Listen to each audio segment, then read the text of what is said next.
इधर रूस पर यूक्रेनी फिजाइया ने बड़ा दावा किया है। 12 मार्च को रूस के 6 तैयारे तबाह किए गए। रूस का KA-52 हेलीकॉप्टर मार गिराया गया।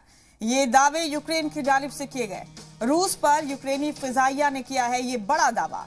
बड़ा अपडेट दे रहे हैं आपको। 12 मार्च को रूस के 6 तैयारे तबाह किए गए यूक्रेनी फिजाइया के दावे के मुताबिक, और रूस का KA-52 हेलीकॉप्टर मार गिराया गया।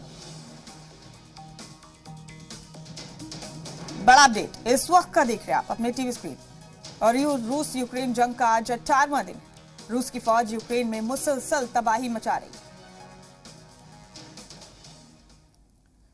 ये तस्वीरें आप देख रहे हैं रूस की जानिब से हमले की, और इस बीच यूक्रेनी फिजाइया ने दावा किया है कि उसने रूस के KA-52 हेलीकॉप्टर को मार गिराया। साथ ही यूक्रेनी फिजाइया ने यह भी दावा किया कि उसने रूस के 6 तैयारे तबाह कर दिए।